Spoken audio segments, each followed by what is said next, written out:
Hey kids, I'm just reviewing a new steering wheel I got for the Mustang, so I'll go over the pros and cons. All right, so this was the stock wheel, which I know looks different in here, but I had to remove all of the switches and buttons and the airbag, etc., to mount to the new wheel. That was probably the hardest part. But it's called a dish wheel. It's round. It's your classic Mustang wheel. Um, nice thick leather material. It's a pretty nice wheel for stock. Um, but then Ford had to go and release my dream car, the Shelby GT350, which I can't swing. So I was like, well, let me at least get the steering wheel feel. So I put the wheel in. I shine a light in here. So I already have the premium package, and it's very well equipped. You know, heated and cold leather seats and all that stuff. With the switches down here. Of course, manual. Anyway, so this wheel, it's got it's called Alcantara, I think, mouse fur, and it's got they call that a racing line, I think, up front. So you know, for guys that go on the track, that lets them know the wheel's straight. And down the bottom, it's leather, and it's a flat bottom steering wheel, and it's got white stitching, and it feels really nice. Now these pieces, they're really plastic, they look metal, and this I had to move over from my old wheel. And if you're getting this wheel, just be careful doing this part.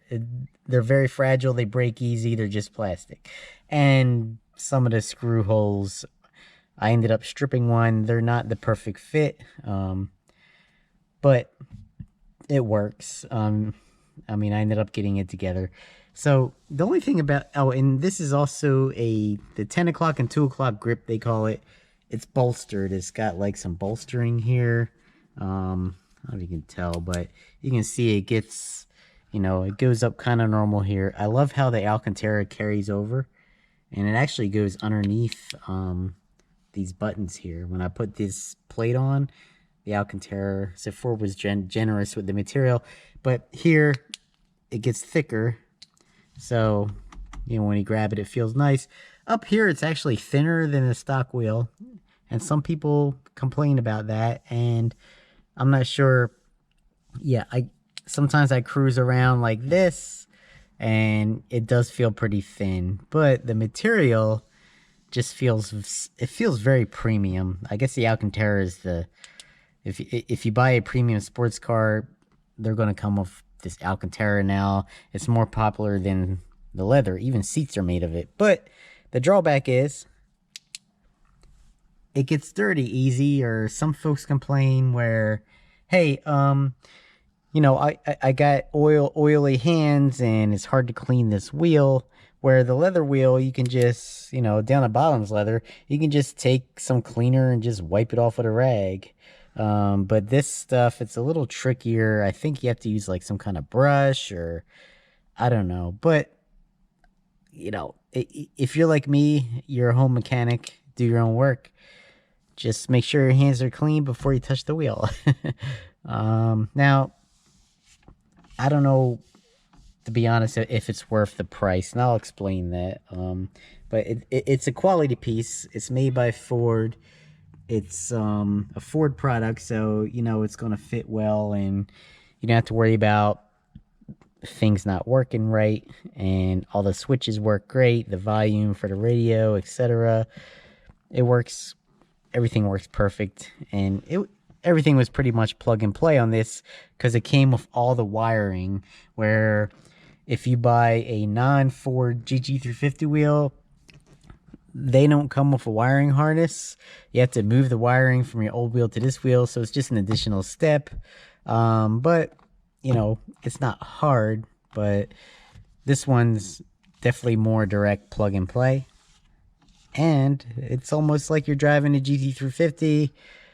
It just has that nice feel to it. So that's my 2 cents about that. I was going to explain something. Oh, yeah, just, you know, cleaning the Alcantara, people complain about this. I don't know if it's mouse fur, Alcantara they call it, but it feels great. Now, and it looks good in the car. I'm all about black cars, so everything's black on black. But it looks good either way. It almost looks like not too much different from the stock wheel from far away. So it's not as drastic. It's not super drastic of a change, you know.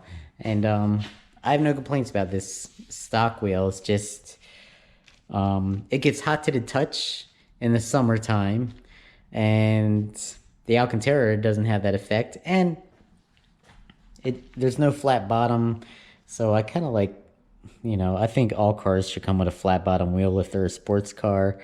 But I got to keep the wiring harness in this one because the GT350 wheel came with all this stuff already there, so you didn't have to worry about removing this, which you can do it. It's just kind of a pain, but everything's plug and play with these plugs. So, but it's not too bad. So that's the Ford wheel. Just on a side note, I got turned on to this wheel because I put one, I have a Slingshot, and the Slingshot wheel is super aggressive. The price was about the same, to be honest, but it's way more aggressive than this. But the Slingshot wheel, I'll show you real quick. This is the stock Slingshot wheel. It's big and round. Man, it's like as big as my Mustang wheel, and this is a Slingshot. So this is called the Assault wheel. It's the most aggressive wheel you can buy. You can see it's way flat at the bottom, and it's super small. And if you hold the stock wheel next to it, there's a considerable size difference. Now the stock wheel is super heavy, and with this one, it's you know, it's got the racing line up top. It's beautiful, and the horn, and it changed my whole driving experience. It's like when you turn it, it didn't take as much effort, or you can actually turn it further, easier. It's hard to explain, but I never thought a steering wheel could change the driving experience. I just thought, well, it just makes it look nice. But the difference is with these, you have to buy a hub adapter. For some cars and auto cycles like this, you have to buy a hub adapter, which costs an extra $100 at least. So it ends up costing just as much as a wheel like I got in this car. So anyway, but the Slingshot wheel, I mean, it made a huge difference. And the Mustang wheel, actually, it doesn't make as big a difference, but it feels super premium when you're driving it. So it's almost like, you know, the Mustangs, these new Mustangs, to me, I think they're overpriced. I mean, if you get one fully loaded like I got, you're looking at $40,000, $50,000, and they used to be the affordable working class muscle car, but they're getting up there in price. So I wanted it to feel premium, you know, because you're paying for it. So yeah, I have no complaints about the wheel. I think it looks great. You can even see it from the outside there with the racing line on top, and the Alcantara materials. It just makes it feel amazing, and you know, it matches the car. As you can see, I love the car. Alright guys, thanks for following, and I'll post another update. I'm either going to get a turbo for this or a supercharger for this. Let me know what you guys think. Now, you know, some folks are like, take care of this. You know, your Mustang's your main car, so just put a supercharger on that and don't bother with the Slingshot. So, but the Slingshot, the problem I have with the Slingshot is everyone's like, you know, it looks like it can go 200 miles an hour, but it's just a tiny little 2.4 liter 4-cylinder that It's light, so it goes quick, but next to this, this thing can't get out of its own way. So it's almost like, you know, to match the looks, you got to add more power to it. This thing's already got, with my modifications, close to 500 horses.